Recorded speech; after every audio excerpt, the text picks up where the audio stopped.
Baik, selamat pagi, siang, sore, dan malam. Shalom kepada teman-teman semua yang sedang menonton video ini. Perkenalkan, nama saya Daniel Musa Samosir dengan NIM 2003343 dari Pendidikan Teknik Otomotif. Dalam video ini, saya akan mempresentasikan atau membagikan resume yang telah saya pelajari selama beberapa minggu terakhir atas mata kuliah Seminar Pendidikan Agama Kristen, di mana dalam video ini akan dibagi menjadi beberapa topik. Baik, langsung saja share screen ini materinya. Oke, baik, tanpa berlama-lama lagi, mungkin kita akan langsung saja masuk ke dalam materi yang akan saya bagikan.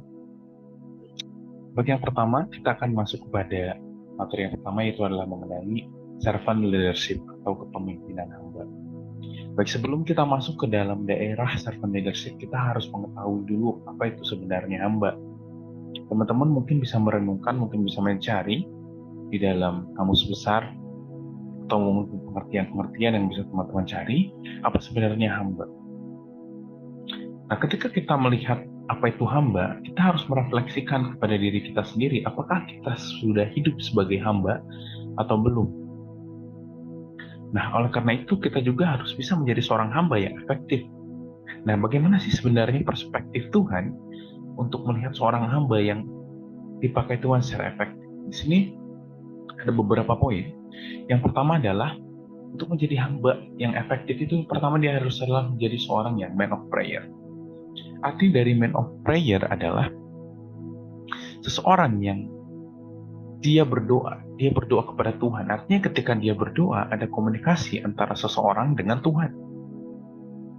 Ketika terjalin sebuah komunikasi maka terjadi keintiman yang akan menjadikan si hamba ini akan dipakai Tuhan secara efektif. Lalu yang kedua adalah man of faith atau seseorang yang beriman. Arti ketika kita membicarakan kepada seseorang yang beriman adalah ketika seseorang dalam dia menjadi hamba, dia itu berpegang teguh pada keyakinannya pada Tuhan. Jadi ketika misalnya ada masalah, ketika memang misalnya ada sebuah problem, dia kembali kepada Tuhan karena memang imannya yang utama adalah kepada Tuhan. Lalu juga ada man of word yang artinya adalah seorang yang mengandalkan firman Tuhan. Artinya memang kalau misalnya kita bicara mengenai kepemimpinan hamba, kita tidak bisa jauh dari yang namanya firman yang Tuhan telah berikan. Karena memang dari firman itulah hati hamba itu dibentuk gitu. Karena memang dari hamba sendiri melakukan semua firman sehingga wawasan dari hamba itu akan menjadi luas oleh firman Tuhan. Dan yang terakhir adalah men that are filled with Holy Spirit. Artinya seseorang yang penuh oleh kuasa Roh Kudus. Maksud dengan penuh kuasa Roh Kudus adalah ketika kita contoh melakukan 3 hal sebelumnya, itu adalah berdoa, kita beriman, dan kita membaca firman Tuhan. Selain itu juga kita penuh oleh Roh Kudus, artinya kita melakukan sesuatu bukan karena dagingnya, tapi kita melakukan sesuatu karena memang ada Roh Kudus dalam hidup kita. Itu yang digunakan sebagai pemimpin hamba agar kita bisa dipakai Tuhan secara efektif. Untuk selanjutnya adalah Tuhan Yesus juga, atau Yesus juga, walaupun dia adalah seorang Allah yang turun ke bumi, dia pun turun sebagai pelayan, dia pun turun sebagai hamba. Di mana Yesus juga pernah bilang dalam Alkitab, dia bilang bahwa yang menjadi terbesar, hendaklah ia menjadi yang terkecil. Selain itu juga Yesus menjabarkan, untuk menjadi seorang hamba itu kita harus yang pertama adalah menjadi seorang pelayan. Yang pertama Yesus telah mencontohkan itu ketika dia yang sebagai Allah, dia mau melayani murid-muridnya dengan membasuh kaki-kaki muridnya. Itu adalah sebuah perilaku yang besar yang tidak bisa dilakukan oleh seorang yang, kalau kita bilang itu adalah hal yang hina, kalau seorang yang dengan jabatan tinggi membasuh kaki orang yang muridnya, itu adalah sebuah hal hina. Tapi Yesus mau melakukan itu karena dia memiliki poin yang lain, lalu adalah dia tidak menjadi tuan atas orang lain. Nah, ini terkadang menjadi masalah ketika kita menjadi hamba. kita selalu ingin menjadi tuan atas orang lain, mendominasi suatu hal.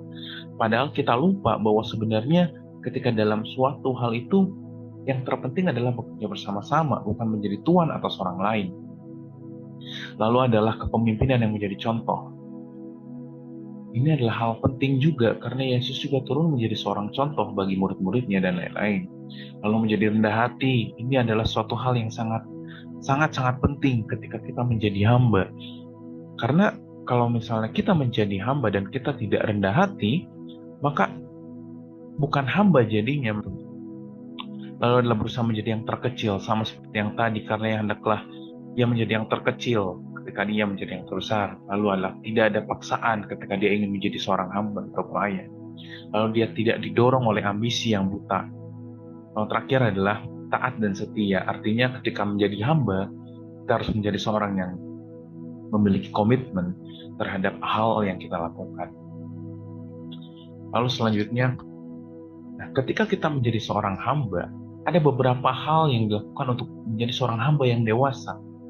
Yang pertama adalah kita harus bersedia terhadap kritikan-kritikan yang mungkin akan terlampirkan pada kita. Karena ya memang sebagai seorang hamba, kita bicara hamba dalam lingkungan Kristen, artinya kita menjadi seorang pelayan bagi lingkungan sekitar kita pasti sering menerima kritikan-kritikan yang tidak enak. Bukan hanya mengenai ideologi yang dikritik, tapi juga mengenai fisik, mungkin kekurangan sesuatu, istilahnya kayak badan kamu bau. Nah, kita harus bersedia menerima kritikan itu, karena memang kebanyakan orang akan tersinggung, tapi untuk menjadi seorang hamba yang dewasa, kita tidak boleh tersinggung, melainkan kita menerima itu untuk kita improve lagi. Itulah yang menjadikan seorang hamba dewasa. Lalu adalah bukan percaya diri yang utama, tapi percaya pada Tuhan. Memang percaya diri perlu. Memang untuk menjadi seorang hamba kita perlu percaya diri. Tapi jangan sampai percayaan diri ini melebihi kepercayaan kita pada Tuhan. Karena yang pertama adalah Tuhan dulu. Begitu. Lalu yang terakhir adalah tidak hidup dalam daging, melainkan dalam roh. Tentu karena kita telah melihat tadi yang di awal, ada 4 langkah yang untuk menjadi efektif. Maka kalau kita lihat 4 langkah tersebut melingkupi suatu daerah yang disebut dengan roh, tidak dalam daging. Iman, baik dalam Holy Spirit atau Roh Kudus, itu merupakan bagian dalam roh. Nah, lalu apa sih sebenarnya yang membuat hamba ini menjadi sukacita? Dalam Alkitab diceritakan, Paulus saja pun sukacita. Dia sebagai hamba, dia bersukacita karena menganggap dipercaya oleh Tuhan. Oleh karena itu, untuk kesukacitaan seorang hamba adalah ketika kita dirasa dipercaya oleh Tuhan. Nah, baik, selanjutnya kita akan membahas mengenai the right to live. Nah, kebanyakan orang saat ini melihat seorang pemimpin berdasarkan apa yang dia punya. Ketika dia punya kekayaan, ketika dia punya jabatan, ketika dia punya titel yang tinggi, terkadang secara otomatis orang akan berpikir dia tepat untuk menjadi seorang pemimpin. Tapi kalau kita olah lagi teman-teman, yang membuat seseorang menjadi pemimpin itu bukanlah pangkat, derajat, atau mungkin titel dan lain-lain, tapi apakah ia diakui oleh lingkungannya sebagai seorang pemimpin. Itulah yang menjadi standar yang disebut dengan seorang pemimpin. Nah, kalau kita olah lagi, ada jenis pemimpin yang orang-orang itu ingin ikuti. Yang pertama adalah dia itu membuang ego. Artinya ketika dia menjadi seorang pemimpin, dia harus melepas egonya. Artinya dia harus mengutamakan tujuan dari sebuah kelompok, bukan menjadi tujuan dari seorang individunya. Tapi apa tujuan dari sebuah dia memimpin? Itu yang penting. Lalu yang kedua adalah dia harus menjadi seorang rendah hati. Ini akan terus diulang selalu. Seorang yang rendah hati, seperti yang tadi sebelumnya disebutkan juga. Jika dia yang menjadi yang terbesar, dia hendaklah ia menjadi yang terendah. Menjadi rendah hati. Dia harus juga yang ketiga adalah membangun hubungan dengan baik. Karena memang untuk menjadi seorang pemimpin, komunikasi itu perlu. Ketika kita tidak berkomunikasi dengan yang kita pimpin, maka sebuah ruang lingkup kepemimpinan itu akan menjadi sebuah ruang lingkup kepemimpinan yang kurang. Lalu ada bekerja dengan unggul. Tentu untuk menjadi seorang pemimpin kita harus bekerja dengan unggul, artinya kita bekerja dengan baik, dengan tujuan tertentu, sehingga kita bekerja dengan sebuah standar yang tinggi. Lalu adalah bergantung dengan kedisiplinan, bukan emosi. Ini juga menjadi salah satu kekurangan manusia saat ini, di mana orang-orang tuh bekerja berdasarkan emosinya.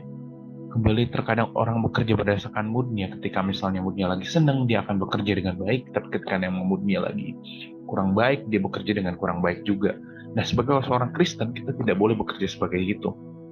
Kita harus bekerja kembali lagi dengan unggul. Kita bekerja dengan konstan unggul, bagaimanapun mood kita. Gitu. Lalu yang terakhir, lalu yang keenam adalah mempunyai nilai tambahan dalam sebuah tujuan, dan yang terakhir adalah memberikan semua kekuatan. Nah, bagaimana kita menjadi seorang pemimpin yang orang ingin ikuti adalah bagaimana kita all out dalam sebuah tujuan lingkungan pimpinan kita itu yang merupakan orang-orang cari. Lalu selanjutnya adalah bagaimana sebenarnya kita menjadi seorang pemimpin yang berpengaruh. Nah, kita bisa melihat ada beberapa poin yang dijabarkan untuk menjadi seorang pemimpin yang berpengaruh. Kembali lagi yang pertama, kita harus memiliki integritas. Seperti yang dijelaskan di awal, artinya integritas itu kita memiliki sebuah komitmen. Kita memiliki suatu standar titik ketika kita melakukan sesuatu, integritas.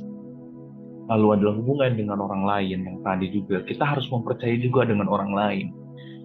Walaupun mungkin kita tidak harus sepenuhnya percaya, tapi setidaknya kita harus mempercayai dengan kinerja orang lain. Lalu kita juga harus mendengarkan orang lain, memahami orang lain, memperluas hubungan kita, mampu mengarahkan. Ini mampu mengarahkan merupakan suatu skills yang jarang sekali kita temukan, karena beberapa pemimpin juga tidak mempunyai kemampuan untuk mampu mengarahkan. Karena mampu mengarahkan merupakan suatu kemampuan yang benar-benar berguna bagi seorang pemimpin. Lalu memberdayakan dan menerima pengaruh. Menerima pengaruh artinya sama ketika kita mendapatkan sebuah pendapat dari orang lain dan bagaimana kita menerima hal itu sehingga kita bisa mengupgrade kemampuan kita sebagai seorang pemimpin yang berpengaruh. Lalu selanjutnya adalah gimana?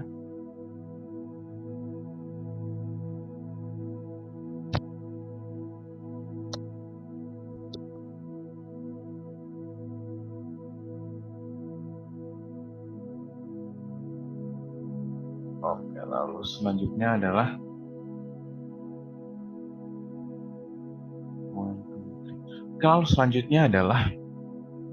bagaimana seorang pemimpin itu dianggap yang keren. Bagaimana pemimpin keren itu sih? Bagaimana pemimpin yang luar biasa itu sih? Kalau kita melihat, saya akan memaparkan beberapa poin. Yang pertama adalah pemimpin yang turis. Artinya, seorang pemimpin yang memiliki mimpi lebih besar daripada kenangan-kenangan masa lalunya. Dia memiliki mimpi dengan pengalaman-pengalaman sebelumnya, sehingga mimpi yang dia punya itu lebih besar. Lalu adalah seorang pemimpin yang bisa lobbying. Mereka yang dapat menangani semua hal. Lalu ada katalisator, mereka yang memprakarsai pergerakan yang lainnya, artinya dia dapat berbuah. Lalu ada seorang spesialis, mereka tidak melakukan semua hal, tapi melakukan satu hal dengan baik. Karena kita sering melihat, banyak orang memiliki kemampuan banyak, tapi tidak terfokus pada satu hal. Lalu adalah mereka yang optimis, mereka yang percaya pada prinsip dan tujuan, mereka yang ekonomis, mereka yang menghargai semua hasil yang dihasilkan orang lain.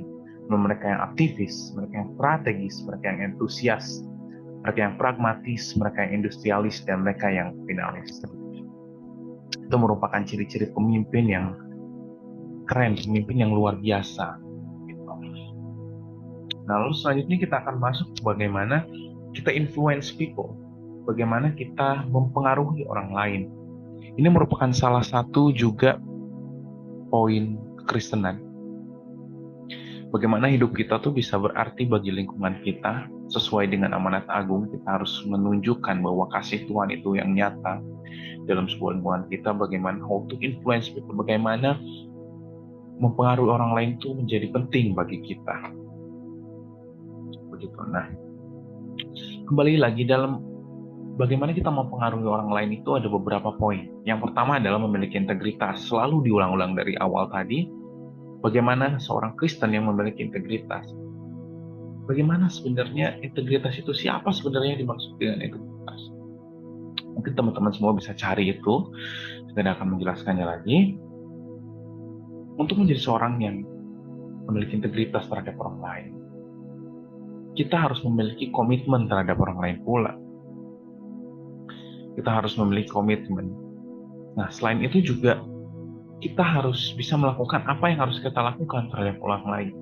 Itu yang menjadikan sebuah poin integritas dari seorang Kristen dalam menginfluence orang lain. Lalu adalah bagaimana seharusnya ini adalah mengasuh dulu.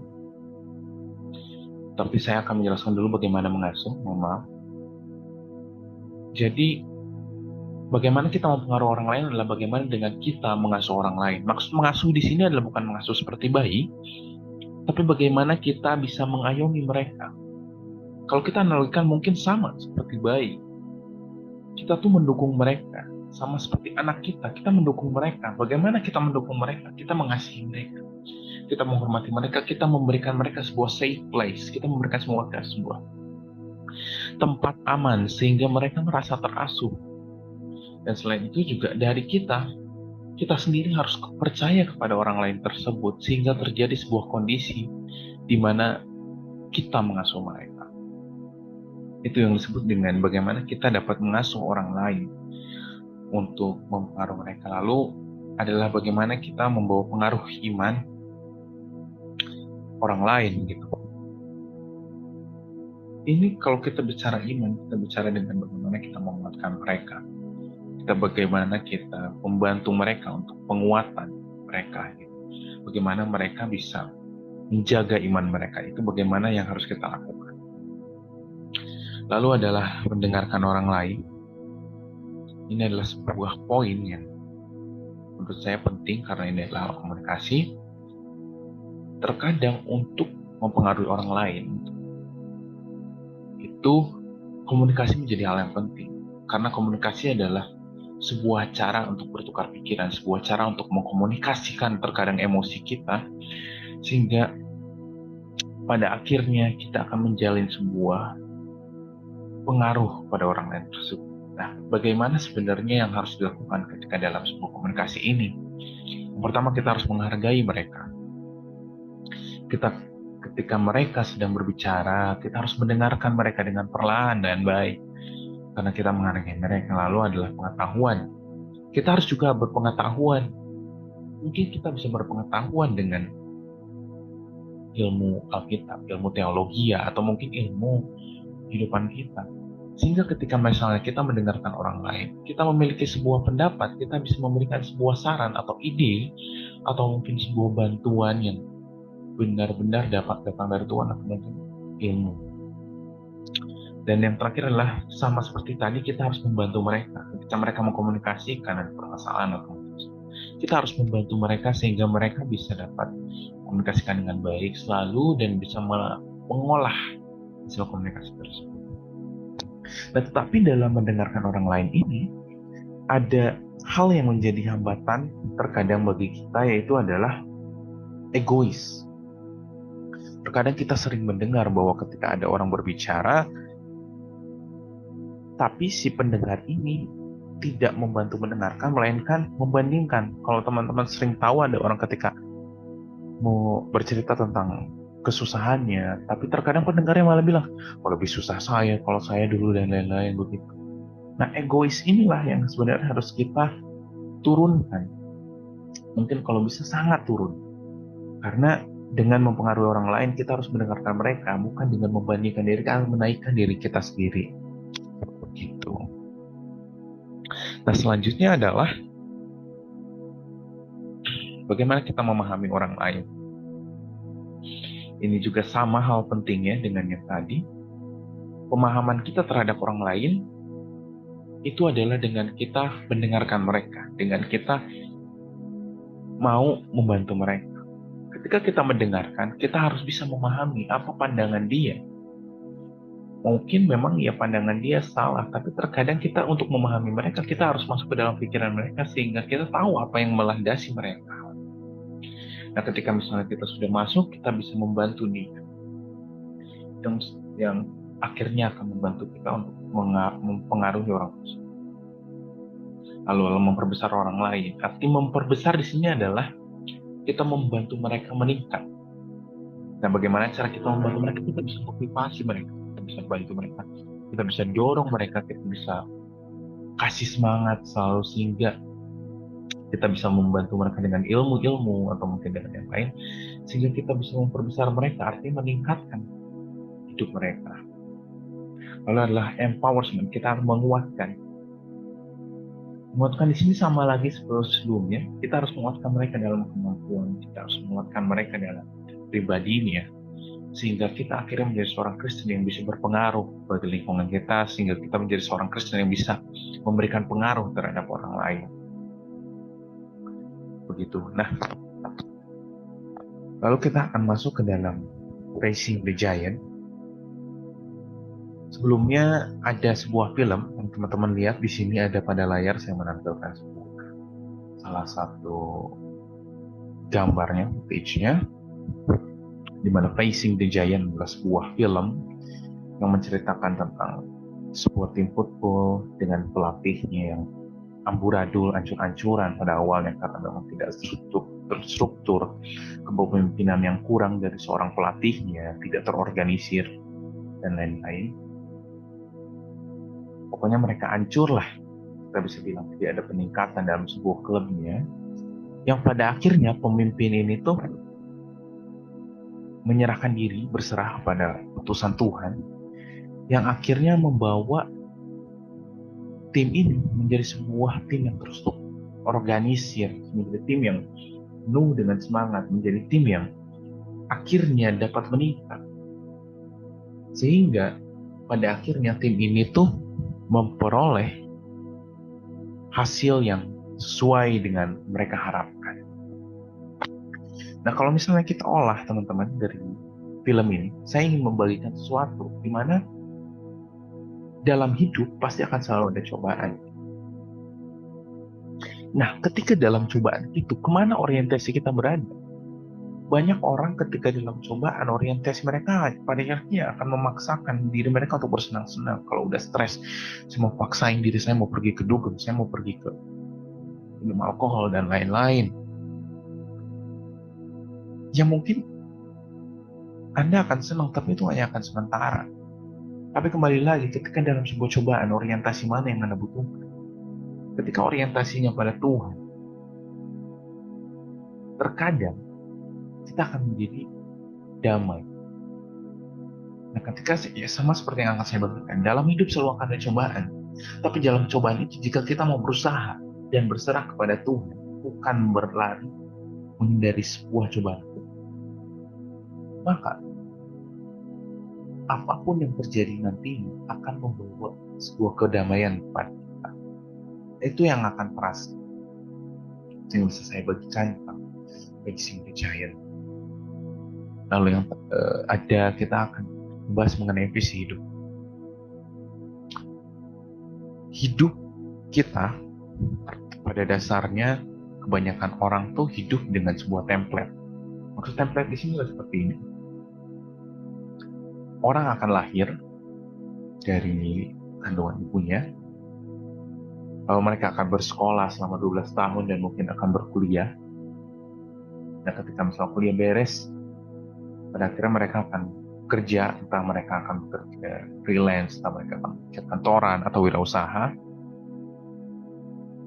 Ketika udah bekerja, mereka akan pensiun atau mungkin menikmati masa tua mereka dan akhirnya mati, meninggal.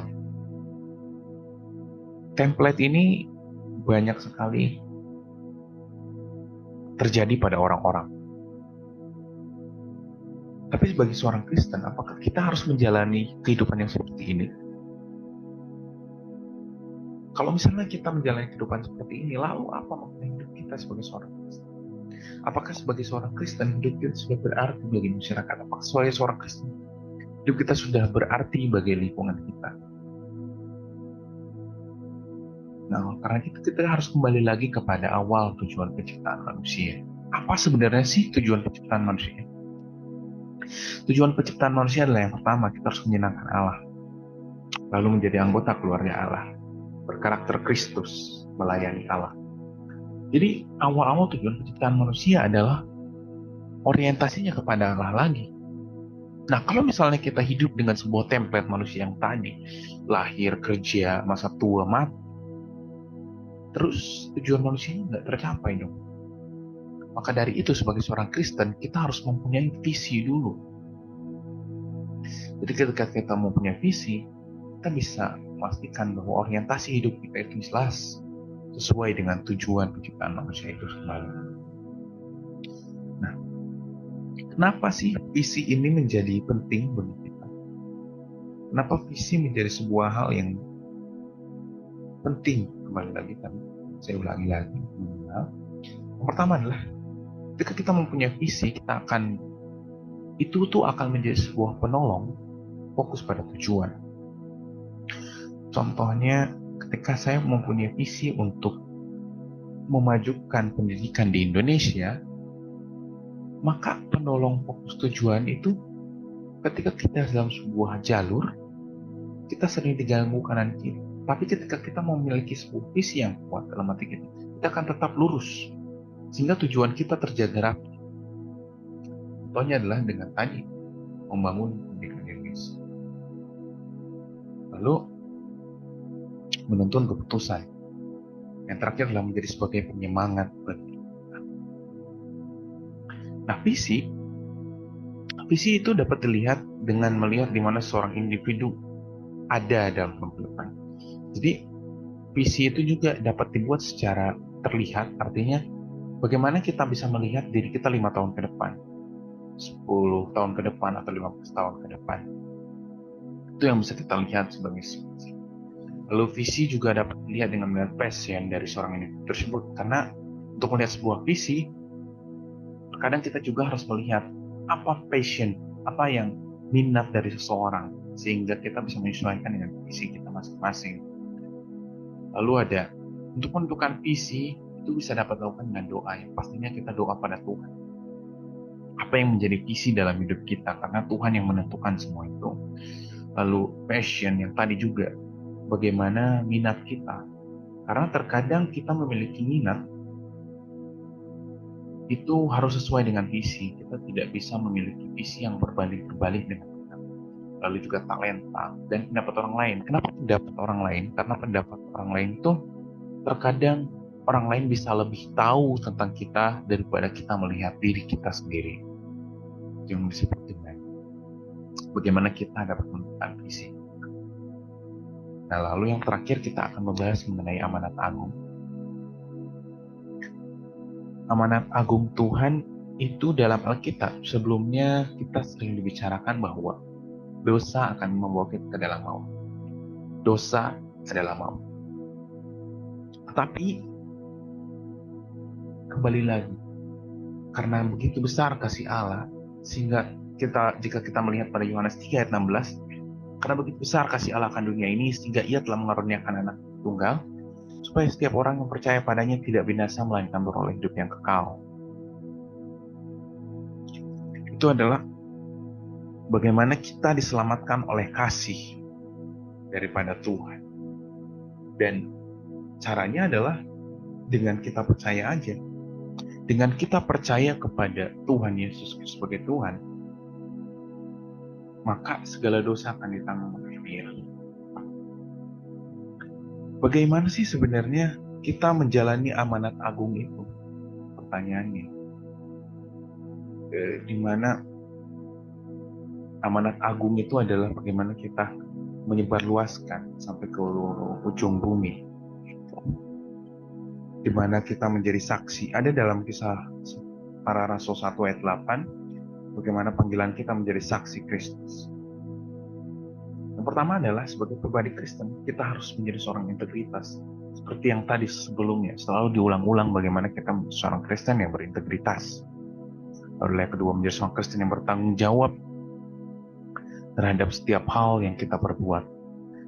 Transparan Bagaimana kita menjadi seorang Kristen yang transparan, lalu sebagai Kristen yang melayani, dan yang terakhir adalah sebagai seorang Kristen yang rendah hati. Itulah bagaimana kita menjadi seorang pribadi Kristen yang ini tuh berkorelasi dengan bagaimana amanat agung Tuhan itu tercapai, di mana kita menjadi saksi untuk Kristus sampai seluruh ujung bumi. Nah, ini tuh membawa ke simpulan bagi saya pribadi, di mana untuk menjadi seorang saksi itu kita tidak mesti harus berkeliling memberitakan Injil, mengetok pintu orang, enggak. Tapi kita bisa melakukannya melalui tindakan kita pribadi. Karena ya kalau misalnya kita lihat akhir-akhir ini isu agama menjadi hal yang sangat sensitif bagi kita pribadi. Oleh karena itu, untuk menjadi seorang Kristen yang dapat mengilhami amanat agung dari Tuhan, di mana kita menyebarkan